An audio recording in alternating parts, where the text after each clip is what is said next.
இந்த புகார்களின் அடிப்படையில தனிப்படை ஒன்று அமைக்கப்பட்டு செல்போன்களை திருடிய நபர்கள் குறித்து தீவிரமாக விசாரித்து வந்ததுல மேற்கு வங்க மாநிலங்களைச் சேர்ந்த 8 நபர்களை கைது செய்து அவர்களிடமிருந்து 36 கைபேசிகள் கைப்பற்றப்பட்டிருப்பதாக செல்போன்கள் கைப்பற்றப்பட்டிருப்பதாக போலீசார் தெரிவித்திருக்கிறார்கள். இந்த செல்போன்களினுடைய IMEI நம்பர் எண்ணை வைத்து அது செல்போன்களை அவர்கள் போலீசார் சைபர் கிரைம் உதவியுடன் டிராக் செய்ததாகவும் அதன் அடிப்படையில் இந்த செல்போன்கள் மீட்கப்பட்டிருப்பதாகவும் கைது செய்யப்பட்ட மேற்கு வங்க மாநிலத்தைச் சேர்ந்த மற்றும் ஜார்க்கண்ட் மாநிலங்களைச் சேர்ந்த இந்த 8 நபர்களிடம் தொடர்ந்து விசாரணை நடத்தப்பட்டு வருவதாகவும் மேலும் எவ்வளவு செல்போன்களை இவர்கள் திருடி இருக்கிறார்கள், இந்த செல்போன்களை திருடி அந்த மாநிலங்களுக்கு ஜார்க்கண்ட் மற்றும் மேற்கு வங்க மாநிலங்களுக்கு மொத்தமாக இவர்கள் அனுப்புவதற்கு திட்டமிட்டிருந்ததாக முதற்கட்ட விசாரணையில் தெரிய வந்திருக்கிறது. அவ்வாறு அனுப்பப்படும் அந்த செல்போன்களை பயன்படுத்தி இவர்கள் இந்த சைபர் மோசடிகள்ல ஈடுபடுவதற்காக அவற்றை பயன்படுத்துவது திட்டமிட்டிருந்ததாகவும் போலீசார் தரப்புல தெரிவிக்கப்படுகிறது.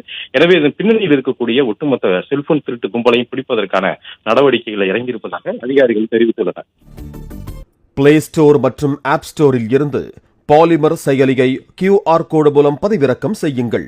செய்திகளை உடனுக்குடன் பெறுங்கள்.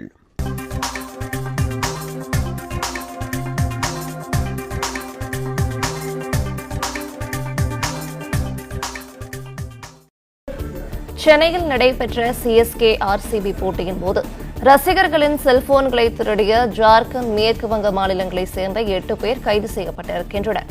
கடந்த 28ஆம் தேதியன்று திருடப்பட்ட 36 செல்போன்கள் பறிமுதல் செய்யப்பட்டிருக்கிறது. சென்னையில் நடைபெற்ற CSK RCB போட்டியின் போது ரசிகர்களின் செல்போன்களை திருடிய ஜார்க்கண்ட் மேற்கு வங்க மாநிலங்களைச் சேர்ந்த 8 பேர் கைது செய்யப்பட்டிருக்கின்றனர். கடந்த 28ஆம் தேதியன்று திருடப்பட்ட 36 செல்போன்கள் பறிமுதல் செய்யப்பட்டிருக்கிறது.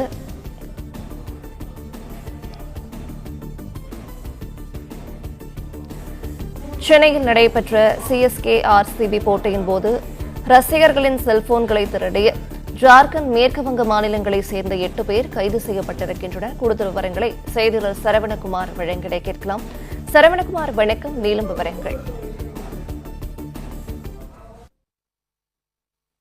IPL கிரிக்கெட் போட்டிகள் நடந்து வரக்கூடிய நிலையில் கடந்த 28ஆம் தேதி அன்று நடந்த சென்னை CSK மற்றும் பெங்களூரு அணி கிரிக்கெட் போட்டியில இதில் ஆயிரக்கணக்கானோர் கலந்து கொண்ட அந்த போட்டியில இதனால் சேப்பாக்கம் பகுதியில கடும் கூட்ட நெரிசல் இருந்ததை பயன்படுத்தி கொண்டு செல்போன் திருடர்கள் கிரிக்கெட் பார்வையாளர்களுடைய செல்போன்களை திருடியதாக நிறைய புகார்கள் வந்தது.